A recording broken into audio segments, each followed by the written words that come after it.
বাংলা ও বিশ্ব সাহিত্যের রহস্যময় রোমাঞ্চকর আদিভৌতিক কাহিনীর সম্ভার দিয়ে সাজানো আমাদের এই ছোট্ট উপস্থাপনা।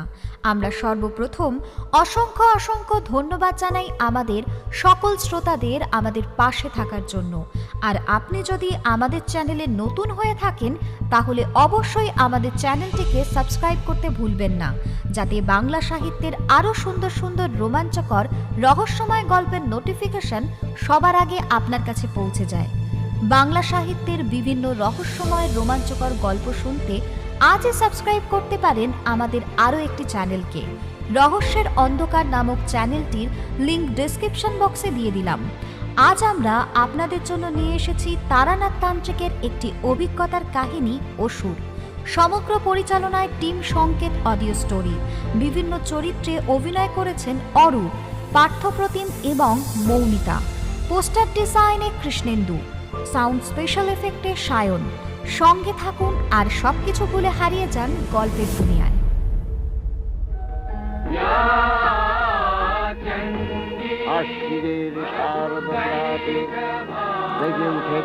আশ্বিন মাসের দ্বিতীয় সপ্তাহ। আমার আর কিশোরীর পরিকল্পনা কিন্তু শুরু হলো মহালয়ার পর থেকে। আকাশে বাতাসে পুজোর গন্ধ যেন মোমো করছে। থেকে থেকে বিকশিত হয়ে উঠছে মায়ের আগমনী বার্তা। ঠিক যেন মায়ের আগমনের প্রাক্কালে নিজেকে অপরূপ রূপে সাজিয়ে তুলেছে ধরিত্রী। ঠিক করলাম এবার পুজোয় গোটা কলকাতা শহরটা ঘুরে দেখব। কোনো বছরই বেরোবো করে আর বেরোনো হয় না। যতই হোক বাঙালির শ্রেষ্ঠ উৎসব বলে কথা। কিন্তু মায়ের নৌকোয় আগমনের ফলে বাদ সাধল বৃষ্টি। পঞ্চমীর দিন বিকেল থেকে আকাশ কালো করে শুরু হলো মুষলধারায় বৃষ্টি। আকাশের বুক চিরে বড় বড় বৃষ্টির ফোঁটায় ভেসে যেতে লাগলো গোটা কলকাতা। মনটা বিষাদে ভরে গেল। সারা বছর আকুল অপেক্ষার পর শেষমেশ এই ছিল কপালে। বিষণ্ণ মুখে জানলার কাছে এসে দাঁড়িয়ে মনে মনে আক্ষেপ করছি আর একটা সিগারেট ধরতে যাচ্ছি। এমন সময় দরজায় টোকা পড়ল। খুলে দেখলাম কিশোরী ভিজে একেবারে স্নান করে গেছে। আমি বললাম, আরে তুমি একেবারে ভিজে স্নান করে গেছো দেখছি, এসো এসো ভিতরে এসো। আকাশের যা অবস্থা তাতে মনে হচ্ছে পুজোর আনন্দ একেবারে মাঠে মারা যাবে।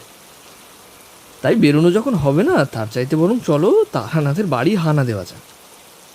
ভেবে দেখলাম কিশোরীর প্রস্তাবটা কিন্তু মন্দ নয়। যদিও বা বাইরে এমন প্রচণ্ড বৃষ্টি হচ্ছে, তবুও এমন বর্ষা মুখর দিনে তারানাথের কাছ থেকে গল্প শোনার চাইতে বড় জিনিস আর কিছু হতে পারে না। যেমন ভাবা তেমনি কাজ। আনলা থেকে একটা শার্ট টেনে নিয়ে বেরিয়ে পড়লাম। কিশোরী তার স্বভাবতই ছাতা আনেনি, তাই এক ছাতায় দুজনে হাঁটু সমান জল মারিয়ে মর্নিংয়ে এসে উপস্থিত হলাম। আমাদের বহু পরিচিত দোকান দুটি থেকে গরম গরম তেলে ভাজা আর এক প্যাকেট পাসিং শো নিয়ে রওনা দিলাম তারানাথের বাড়ির উদ্দেশ্যে। তারানাথের বাড়ি যখন পৌঁছালাম দেখলাম সে তার বাড়ির বৈঠকখানার তক্তাপোষে বসে আছে। চোখে মুখে কেমন যেন একটা উদাসীনতার ভাব। মাঝে মাঝে তারানাথের যে কেন এমন পরিবর্তন হয় সেটা বোঝা বড়ই কষ্টকর। আমাদের উপস্থিতি যেন অনুভবই করতে পারেনি। আমার গলার আওয়াজে স্তম্ভিত ফিরে পেল। আমি বললাম, ঠাকুরমশাইয়ের আজ মন খারাপ নাকি? এমন উদাসীনতার ভাব দেখছি। তোমরা আসবে আজ ভাবতেই পারিনি। এসো এসো বসো।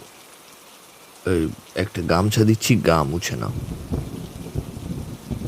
আমরা বসলাম।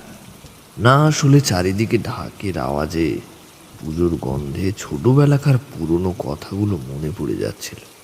মনে পড়ে এমনই একবার পুজোর দিনে, তখন আমি অনেক ছোট। তখন ওই পাড়ায় পাড়ায় সাইকেলের পিছনে বড় কাঠের বাক্স বসিয়ে বায়োস্কোপ আসত। ওই বায়োস্কোপ দেখার জন্য পাড়া গায়ের লোকজনেরা ভিড় করে আসত। কাঠের বাক্সের ভিতর চোখ রাখলে রং বেরঙের ছবি দেখা যেত। বোধহয় ওই 20 পয়সা করে মূল্য নেওয়া হতো। আমার পাড়ার 2-5 জন বন্ধুদের কথা দিয়ে ফেললাম যে তাদের ওই বায়োস্কোপ দেখাবো।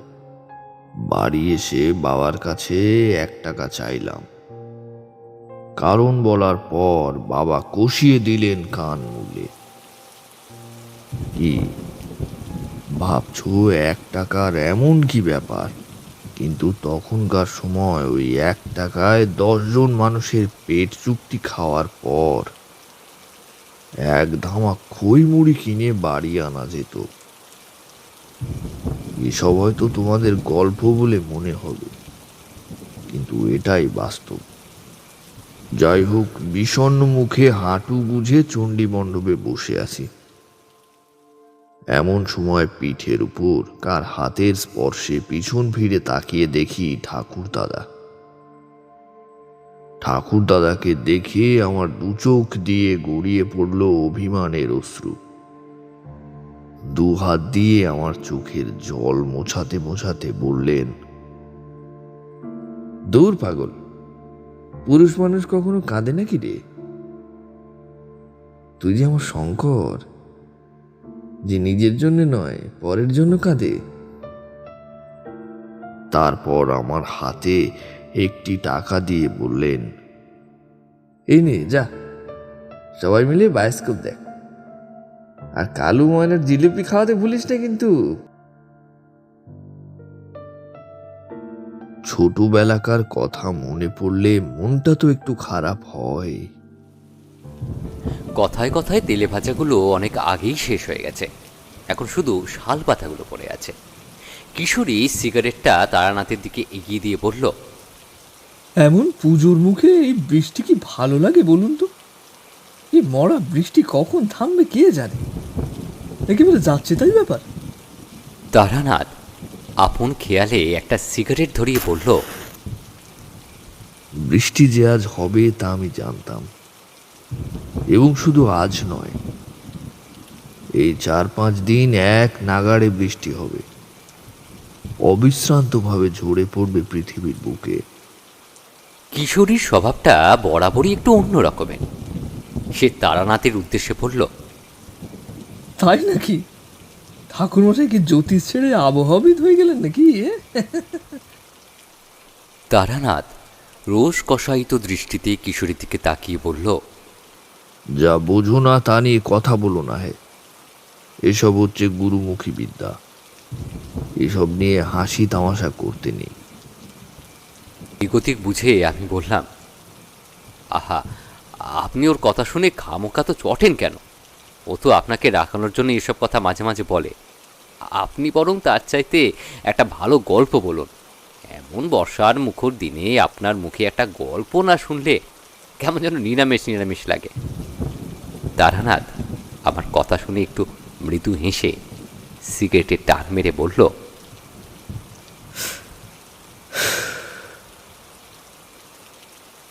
তোমাদের তো অনেক ঘটনার কথাই বলেছি, তবে আজ আমার জীবনের এমন এক কাহিনী বলবো যা আগে কখনো বলিনি। বলতাম না হয়তো, কিন্তু তোমরা আমার খুব কাছের মানুষ, তোমাদের কাছে লুকাবো না। এটা ছিল আমার 9মতম গৃহত্যাগ। আমি বাড়িতে আসলে ওই খুব বড় জোর 2-4 দিন, ব্যাস, তারপরেই মন ব্যাকুল হয়ে উঠত। বাইরের জগৎটা আমাকে খুব টানত। সেবার পৌষ মাস শেষ হয়ে মাঘে পড়েছে। মা তো কিছুতেই বেরোতে দিতে রাজি হলেন না, কিন্তু যে জন্ম থেকেই সংসারে অনাসক্ত, তাকে কি সংসারের পরিকাঠামোর মধ্যে আটকে রাখা যায়? যায় না। একদিন ভোরে বাড়ির সকলে ঘুম থেকে ওঠার আগে বাড়ি ছেড়ে বেরিয়ে পড়লাম। মায়ের জন্য মনটা খুব খারাপ লাগছিল জানো। কে জানে আবার কবে মায়ের মুখটা দেখতে পাবো, কে জানে আবার কবে মায়ের কোলে মাথা রেখে নিশ্চিন্তে সব ক্লান্তি দূর করা ঘুমে ঘুমোতে পারবো, কে জানে আবার কবে মা তার স্নেহের হাত বুলিয়ে দেবে আমার মাথায়। জানি না, কিছুই জানি না। ঘর থেকে বেরোনোর আগে সঙ্গে করে কিছু মুড়ি বাতাসা নিয়েছিলাম। ওই খেতাম, আর কোনো দিঘি বা পাতকুয়ো থেকে জল খেয়ে নিতাম। কোনো গেরস্ত বাড়িতে খুব বড় একটা যেতাম না, কারণ তাতে বৈরাগ্যের উপর প্রভাব পড়ে। যাই হোক, অনেক দিন এভাবে চলতে চলতে একদিন একটা অচেনা গ্রামের কিনারা এসে পড়লাম। গ্রামের একপাশে একটা সরু স্রোতবিহীন নদী বইছে, আর নদীর ওপারে জঙ্গল, তার পাশেই শ্মশান। আমি যখন গ্রামে প্রবেশ করলাম তখন দিনের আলো প্রায় নিভে এসেছে। অজপাড়া গা, কোথায় রাত কাটাবো, কার বাড়ি যাব, তাই ভাবলাম শ্মশানের চাইতে নিরাপদ জায়গা আর হয় না, রাতটা ওখানেই কাটানো যাক। নদীটা বালি আর নুড়ি কাঁকড়ে হাঁটু সমান জল। ঝুলি থেকে অবশিষ্ট মুড়ি বাতাসা শেষ করে নদীতে নেমে আলগোছে কিছুটা জল খেয়ে নিলাম। তারপর হাত মুখ ধুয়ে শ্মশানের চালা ঘরটার পাশে গিয়ে বসলাম। সারা দিনের ক্লান্তি শরীর আর নিতে পারল না। কখন যে ঘুমিয়ে পড়েছিলাম জানি না। জিনিসটাকে প্রথম দেখলাম মধ্যরাতে। হঠাৎ কিসের একটা আওয়াজে ঘুমটা ভেঙে গেল। মৃদুমন্দ বাতাস বইছে চারিদিকে। দূর থেকে একটা রাত চড়া পেঁচা এক নাগাড়ে ডেকে চলেছে। পরিবেশে যেন মিষ্টি একটা গন্ধ, আর সাদা জ্যোৎস্নার আলোয় যেন উপছে পড়ছে চারিদিকে। তারই আলোয় দেখলাম নদীতে নেমে আপন নিয়মে জল খেয়ে চলেছে একটা অদ্ভুত হরিণ। অদ্ভুত বললাম তার কারণ আছে। কোনো বন্য হরিণের এমন প্রাণ ভোলানো রূপ আমি কোনোদিন দেখিনি। টানা টানা চোখে কে যেন কাজল পরিয়ে দিয়েছে, আর তার গা থেকে এক অদ্ভুত নীলাভ জ্যোতি বিচ্ছুরিত হচ্ছে। এ যেন ঠিক এক মায়া মৃগ, দেবলোক থেকে নেমে এসেছে পৃথিবীতে। আমি নিজের চোখকে বিশ্বাস করতে পারছিলাম না। স্বপ্ন দেখছি? না না, স্বপ্ন তো নয়, বাস্তব। সব কিছু ঘটে চলেছে আমার চোখের সামনে। এবার সেই মায়া মৃগ শটান দৃষ্টিতে আমার দিকে তাকালো। আমি উঠে দাঁড়াতেই সে চক্ষের নিমেষে অদৃশ্য হয়ে গেল নদীর অপর পাশের নিকষ কালো জঙ্গলের অন্ধকারে। পরদিন ঘুম ভাঙল এক অপরিচিত মানুষের কণ্ঠস্বরে। এই যে, কে তুমি? দেখে তো সাধু সন্ন্যাসী বলেই মনে হচ্ছে। তা মরতে এই ঈশানী নদীর তীরে শ্মশানে এলে কেন? দেখলাম বেশ কিছুটা তফাতে একটা চিতা সাজানো হচ্ছে, আর মৃতদেহ সৎকারের জন্য এসেছে বেশ কিছু সৎ যুবা পুরুষ। বুঝলাম এরা হয়তো এই গ্রামেরই কেউ, আর ইনি হয়তো এদেরই মধ্যে একজন। বললাম, আমি একজন সাধারণ গৃহত্যাগী মানুষ, পথে পথে ঘুরে বেড়াই আর ভগবানের নাম ধ্যান করি। ঘুরতে ঘুরতে এখানে এসে পড়লাম। লোকটা আমার পাশে বসলো, তারপর বলল, ও বুঝলাম, তা বিড়ি চলে? আগে তা চলে। লোকটি আমাকে তার পকেট থেকে একটা বিড়ি বার করে আমাকে দিল এবং নিজেও একটা ধরালো। আমি বললাম, আচ্ছা ভাই, এই গ্রামের নাম কি? আর ওই যে নদীর ওপারে যে জঙ্গল দেখা যাচ্ছে, তারপর কি কোনো গ্রাম আছে? এই গ্রামের নাম কেতু গ্রাম। আর ওই যে নদী দেখছো, এটা হচ্ছে ঈশানী নদী। এখন শান্ত দেখছো, কিন্তু বর্ষায় ওর রূপ হয়ে ওঠে ভয়ঙ্কর। আর নদীর ওই পারের যে জঙ্গল দেখছো, ওটা ওঠে কাইজুরির জঙ্গল। ওখানে কিচক নামে এক ভয়ঙ্কর দস্যু থাকে। ওর মতো নৃশংস মানুষ আর দ্বিতীয় হয় না। বাচ্চা বুড়ো মেয়ে কাউকে ছাড়ে না।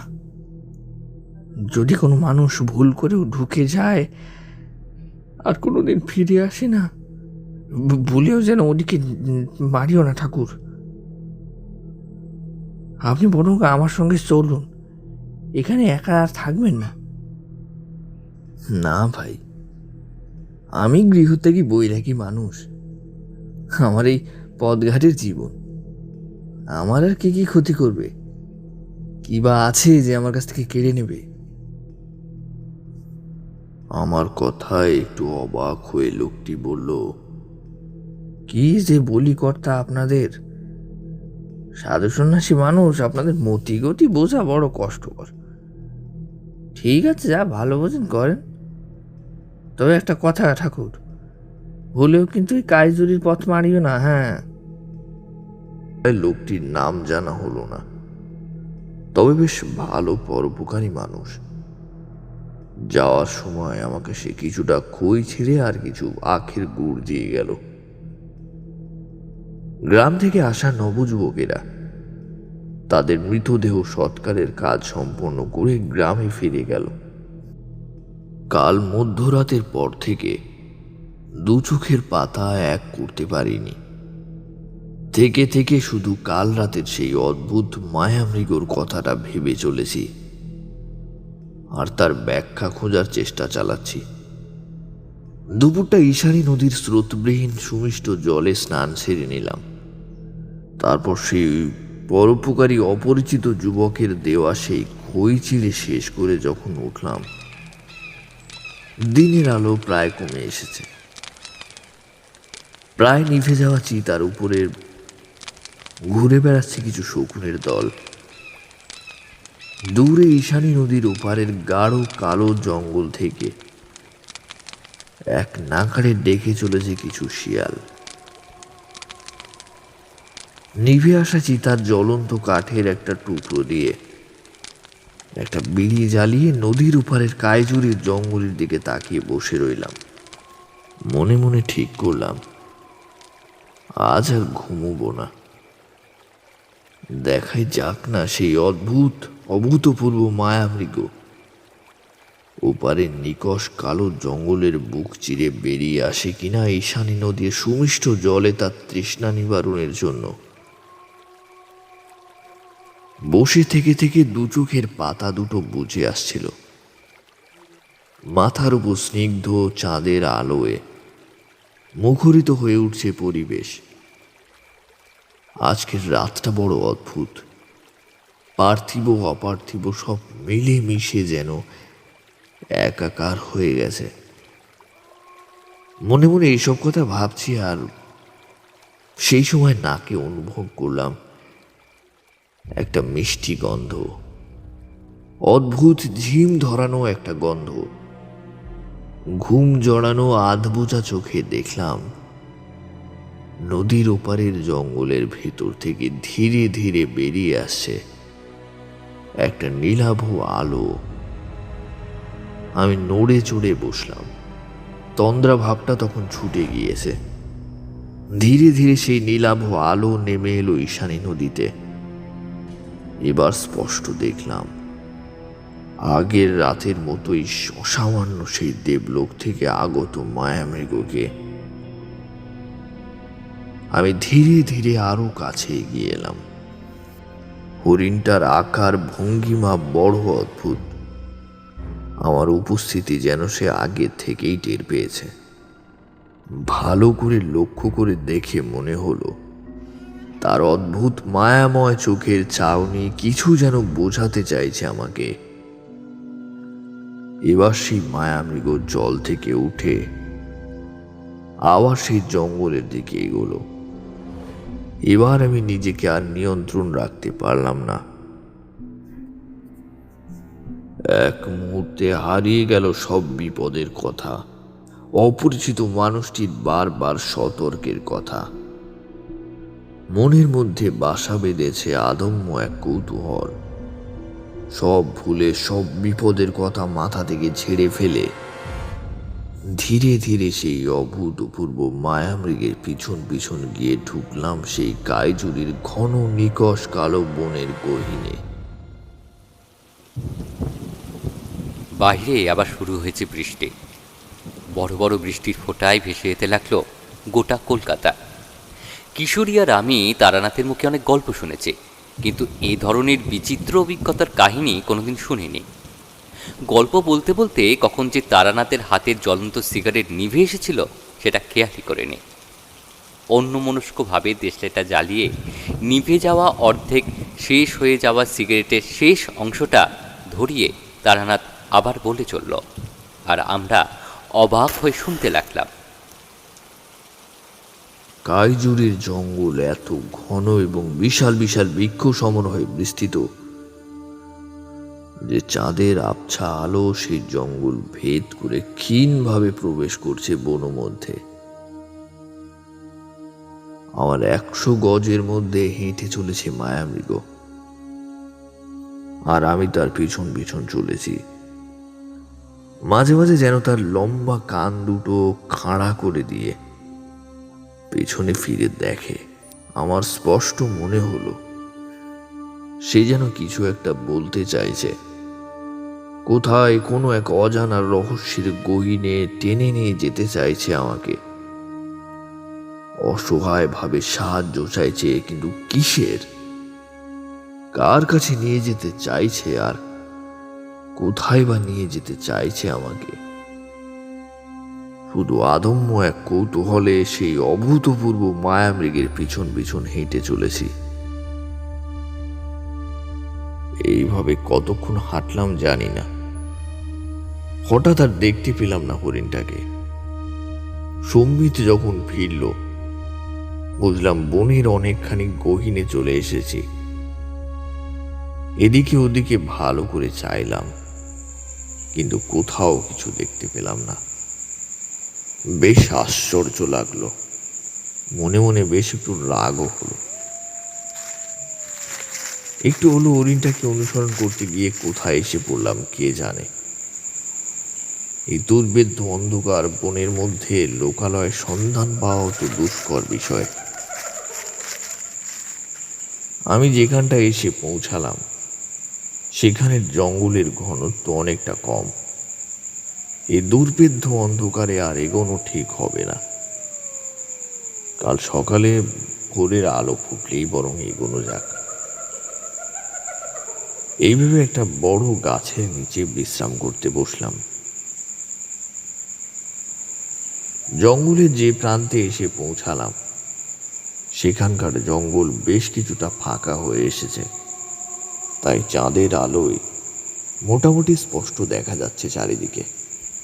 হঠাৎ নজরে পড়ল কিছুটা তফাতে একটা ভাঙা পুরনো মন্দির জাতীয় কিছু দেখা যাচ্ছে। আমি আস্তে আস্তে সেই দিকে এগিয়ে গেলাম।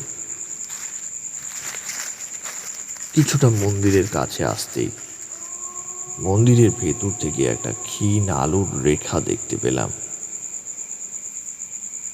আশ্চর্য, এই জনমানবহীন অরণ্যের ভেতর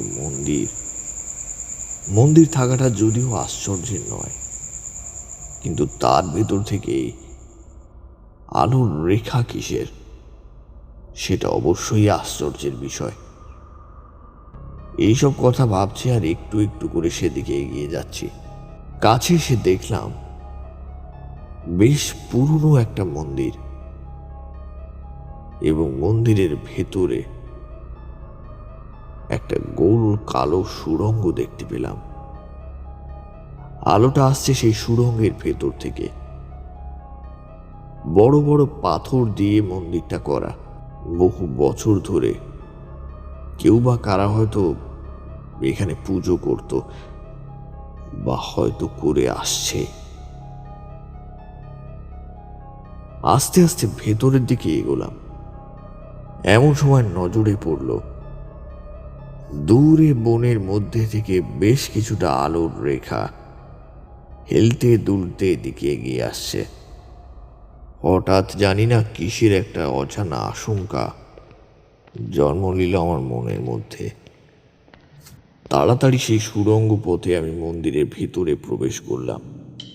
আশ্চর্য লাগলো, মন্দিরের ভেতরে একটা প্রাচীন কালী মূর্তি, তার সামনে সিঁদুর, বেলপাতা, পূজার বিভিন্ন উপাচার সাজানো, আর এক কোণায় একটা বিশাল আকারের মশাল জ্বলছে। বাইরে থেকে যে ক্ষীণ আলোর রেখাটা দেখা যাচ্ছিল, বুঝলাম সেটা এখান থেকেই আসছে। দেবী মূর্তিটা দেখে স্পষ্ট বোঝা গেল বহু বছর ধরে বিগ্রহটা এখানে স্থাপিত করা আছে, এবং বহু বছর ধরে কেউ বা কারা নিয়মিতভাবে পূজা করে চলেছে এই মূর্তিকে। দেবীর গলায় নরমুণ্ড, এবং তার এমনই রূপ ও চোখের দৃষ্টি যে সে চোখে চোখ রাখা যায় না। এইভাবে বেশ কিছুক্ষণ কাটবার পর এবার ঘটল সেই অত্যাশ্চর্য ঘটনা। মশালগুলো ক্রমশ কাছে এসে পড়েছে। মন্দিরের বাইরে আমি বেশ কিছু মানুষের উপস্থিতি টের পেলাম। কি করব বুঝে উঠতে পারলাম না। তাড়াতাড়ি গিয়ে লুকালাম পাশে রাখা একটা বড় পাথরের আড়ালে, যেখান থেকে আমি তাদের স্পষ্ট দেখতে পাব। কিন্তু আমাকে দেখা দুঃসাধ্য। আমি রুদ্ধশ্বাসে দেখতে লাগলাম মন্দিরের ভেতর সেই সুড়ঙ্গ দিয়ে প্রবেশ করল সাক্ষাৎ যমদূতের মতো জনা ছয়েক লোক। তাদের প্রত্যেকের হাতে লোহার বল্লম, তেল চিটচিটে গা থেকে ঝরে পড়ছে বিন্দু বিন্দু ঘাম। মাথায় প্রত্যেকের লাল পাকড়ি আর কপালে রক্তচন্দনের তিলক। দেখে যেন হৃদস্পন্দন বন্ধ হয়ে যাওয়ার উপক্রম হয়। আমার জীবনে বহু খারাপ মানুষ দেখেছি, আবার বহু ভালো মানুষও দেখেছি, কিন্তু এদের মতো ভয়ানক নয়। এতক্ষণ পর্যবেক্ষণ করে যতটুকু বুঝলাম, তাতে বুঝতে এতটুকু বাকি রইল না যে আমি কোথায় এসে পড়েছি। হ্যাঁ, এই হলো সেই কাইজুরির জঙ্গলের ভয়ঙ্কর দস্যু কিচকের গুপ্ত ডেরা। আমি সেই মায়ামৃগের পিছু নিতে নিতে এখানে এসে পড়েছি নিজের অজান্তেই। এবার দেখলাম এক আশ্চর্য জিনিস। মন্দিরের ভিতর এবার প্রবেশ করলো অতিকায় চেহারার এক ব্যক্তি, পরনে গেরুয়া চাদর চড়ানো, চোখ দুটো রক্ত জবার মতো লাল, আর তার কৃষ্ণবর্ণের ঠোঁটের কোণায় ফুটে উঠেছে এক ক্রূরতার হাসি, এবং তার ডান কাঁধের উপর অজ্ঞান অচৈতন্য অবস্থায় ঝুলে আছে এক অপরূপ রূপবতী কন্যা।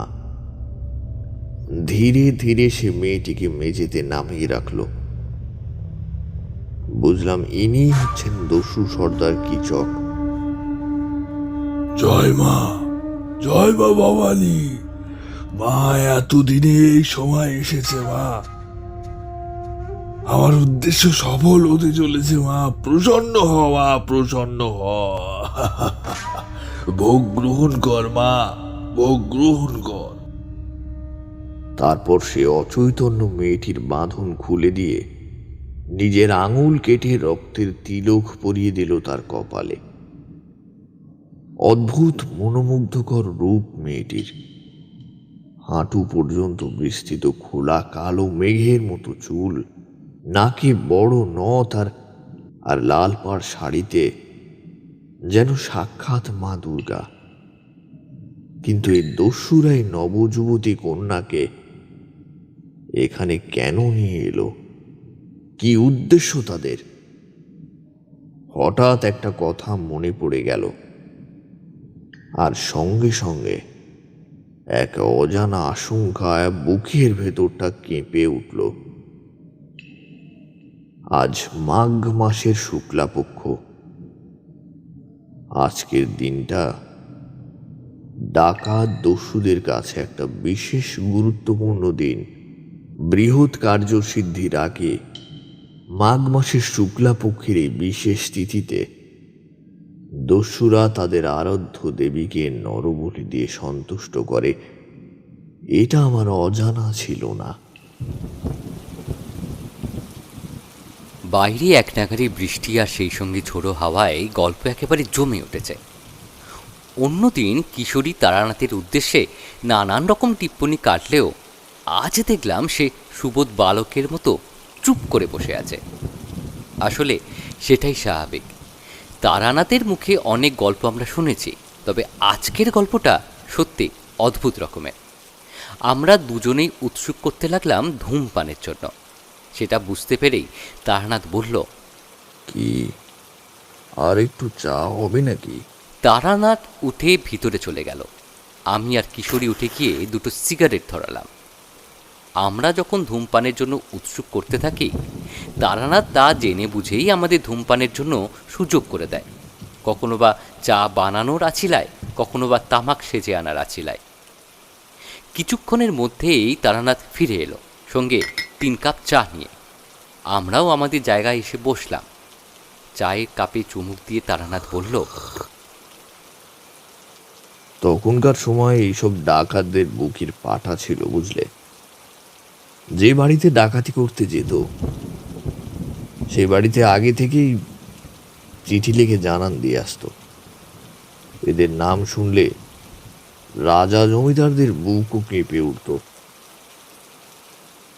যাই হোক, আসল গল্পে আসি। এবার ডাকাত সর্দার তাদের সাকরেদদের উদ্দেশ্যে বলল, সময় এসেছে, একে তৈরি করে নিয়ে আয়। দেখলাম তাদেরই দলের একজন মেয়েটিকে হলুদ আর দুধ দিয়ে স্নান করালো। তারপর ধীরে ধীরে বিভিন্ন স্বর্ণ অলংকারে তাকে সাজাতে লাগলো। ইতিমধ্যে মেয়েটি যেন কখন সে সজ্ঞানে ফিরল।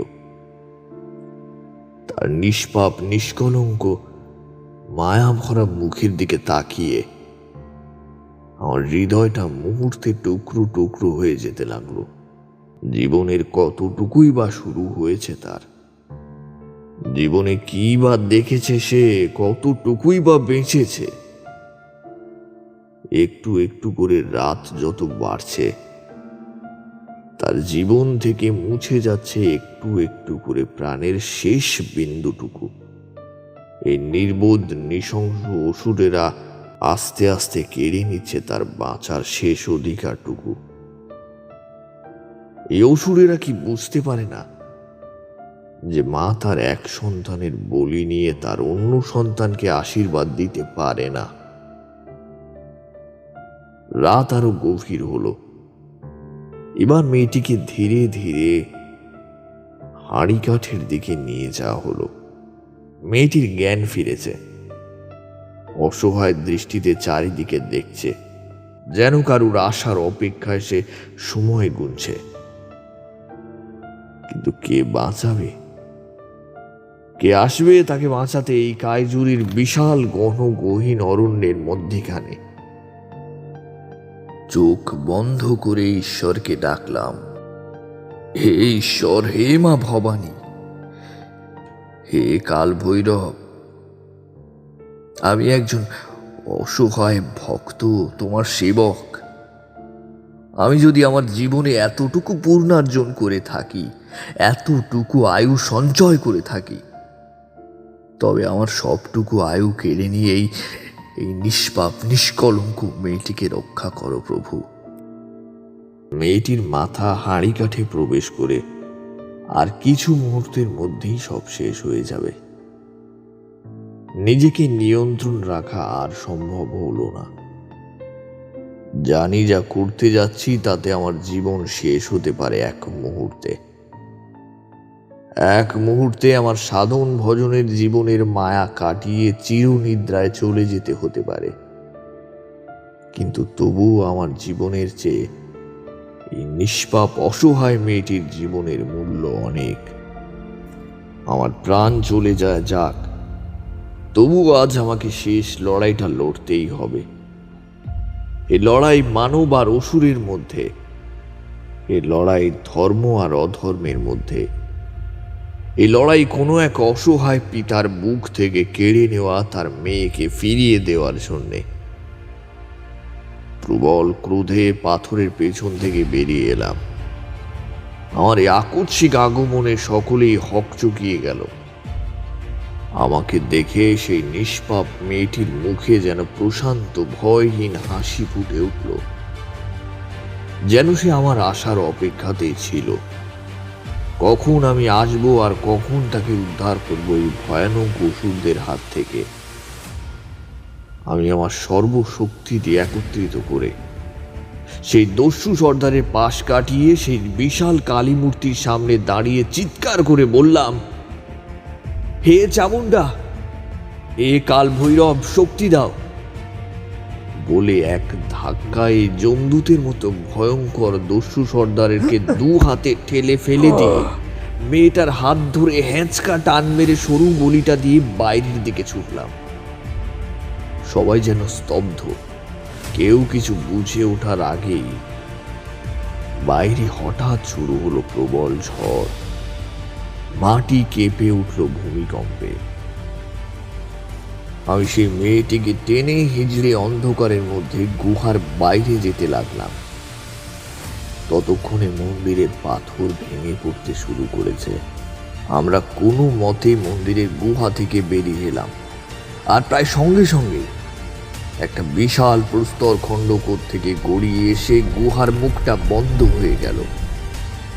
ডাকাতের দলেরা তাদের সর্দার সেই নৃশংস ভয়ঙ্কর কিচক সবকিছু বুঝে সামনে নেওয়ার আগেই এই নিষ্কালো ঘন কায়জুরির জঙ্গলের গুহার ধ্বংসাবশেষের সঙ্গে কোথায় যেন হারিয়ে গেল। ঝড় থেমেছে। এই অভিশপ্ত রাতের কালিমা মুছে গিয়ে সকালের সোনালি রোদ এসে পড়েছে। আমার পাশেই পড়ে থাকা অজ্ঞান অচৈতন্য সেই মেয়েটির মুখে চোখে। একটু পরেই সে উঠে বসল, আমাকে প্রণাম করে বলল, আপনি আপনি কে বাবা? নিজের জীবন বিপন্ন করে আমাকে উদ্ধার করলেন? বিস্ময় জড়ানো কোমল স্বরে বলল মেয়েটি। আমি বললাম, আমি তোমারই মতো একজন সাধারণ মানুষ, পথে পথে ঘুরে বেড়াই আর ভগবানের নাম করি। আমার কথা ছাড়ো, তোমার বাড়ি কোথায়? আর এই ভয়ানক দস্যুদের হাতে পড়লে কি করে? মেয়েটি তার চোখের জল মুছতে মুছতে তার কাহিনী বলতে লাগলো। আমার বাড়ি এই জঙ্গলটা পেরিয়ে জমিদার ব্রহ্মনারায়ণের গ্রামে। কাইজুরির যে বিশাল জঙ্গল তারই মধ্যে পড়ে তো। আমার পিতা হলেন বেদকণ্ঠ চক্রবর্তী।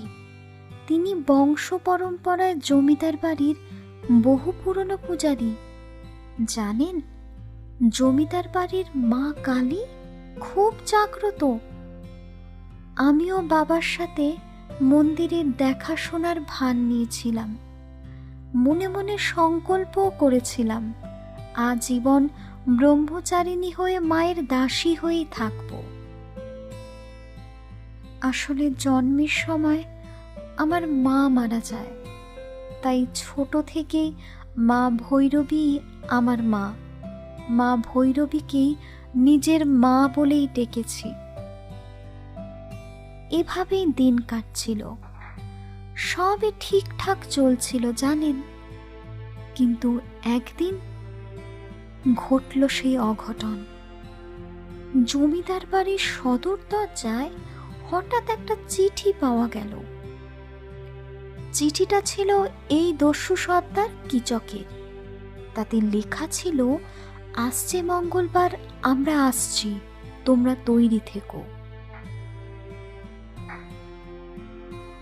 জমিদারের লাঠিয়াল বাহিনী যদিও খুব শক্তি ধরে, কিন্তু কিচকের দল ছিল খুব বুদ্ধিমান এবং নৃশংস। কিচকের নামে দূর দূরের গ্রামের বাচ্চা বুড়ো জোয়ান সকলের বুক কেঁপে উঠত। সত্যি কথা বলতে এখনো পর্যন্ত কিচক কোনো দিনও ডাকাতিতে অসফল হয়নি। কোনোদিনও যদি কেউ ভুল করে এই জঙ্গলে ঢুকে পড়ত, তাহলে সে কিচকের বলির শিকার হতো। কিচকের ধারণা ছিল কোনো বড় ডাকাতি করার আগে মায়ের চরণে নরবলি দেওয়া হলে তাতে মায়ের আশীর্বাদে সেই ডাকাতি নাকি সফল হয়। এই ঘটনার পর থেকে সারা গ্রামে সাড়া পড়ে গেল। কেউ আর সন্ধ্যের পর ঘরের বাইরে পা দিত না। কিচকের লোকেরাও ছদ্মবেশে তার বলি খুঁজতে লাগলো। এমনই একদিন সন্ধ্যাবেলায় ঠাকুরতলায় প্রদীপ দিয়ে সবে ফিরছি, এমন সময় পিছন থেকে মাথায় প্রচণ্ড আঘাত পেলাম। ব্যাস, তখনই জ্ঞান হারিয়ে লুটিয়ে পড়লাম মাটিতে। তারপর আর কিছুই জানি না। চোখ খুললাম, দেখলাম হাত পা বাঁধা অবস্থায় পড়ে আছি। বাঁচার শেষ সম্ভাবনাটুকুও নেই। সেই মুহূর্তে জানেন, বাবাকে খুব মনে পড়ছিল। বাবা যে আমাকে খুব ভালোবাসতো জানেন। আমাকে না পেয়ে হয়তো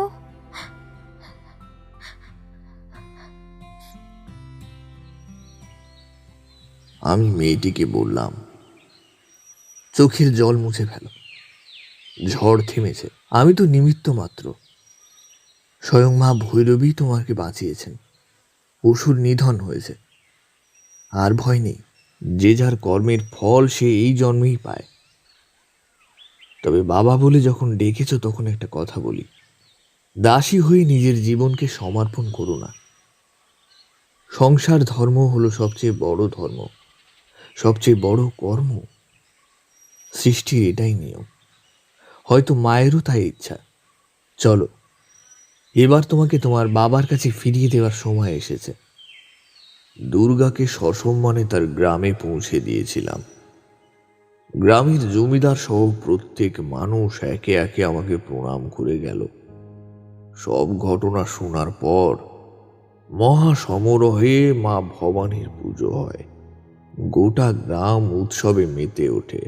বিদায় নিয়ে চলে আসার সময় দুর্গা চোখে আবেগের অশ্রু নিয়ে বলল, আর কটা দিন থেকে যেতে পারতেন বাবা, যেতে দিতে মন যে চায় না। কিন্তু আমাকে যে যেতেই হবে মা। আমার চলার পথ যে সুদূর প্রসারী। হয়তো আবার দেখা হবে কোনো একদিন, কোনো এক সময়। এখন আমি আসি। বৈচিত্র্যময় এই পৃথিবীতে কত বিচিত্র ঘটনা ঘটে যায় প্রতিনিয়ত। কিছুটা লৌকিক, আবার কিছুটা অলৌকিক, কিছুটা জাগতিক, আবার কিছুটা মহাজাগতিক। তবে আশ্চর্যের বিষয় কি জানো, সেই মায়ামৃগকে কিন্তু আর কোনোদিন দেখিনি। জানি না কে ছিল সেই মৃগরূপে, যে আমাকে দস্যুদের আস্তানায় পৌঁছে দিয়েছিল। হয়তো স্বয়ং মহামায়াই। বাইরে ক্রমাগত অবিশ্রান্ত বৃষ্টি পড়ে চলেছে। আমি বললাম, এসব কে করে ঠাকুরমশাই? তারানাথ মৃদু হেসে বলল, জানি না হে, সেই জন্যই তো পথে পথে ঘুরে বেড়াই, প্রতিনিয়ত তাকে খুঁজে চলি। আমি আর কিশোরী কোনো কথা না বলে চুপ করে বসে রইলাম। তারানাথের মুখে এমন অদ্ভুত অভিজ্ঞতার কাহিনী মাঝে মাঝে আমরা শুনি যে কিছু সময়ের জন্য আমাদের দুজনেরই অবিশ্বাসের ভিত নাড়িয়ে দেয়। এতক্ষণ যা বললাম তা তোমাদের বিশ্বাস হলো না বুঝি? এই জন্যেই তো তোমাদের কিছু বলতে চাই না।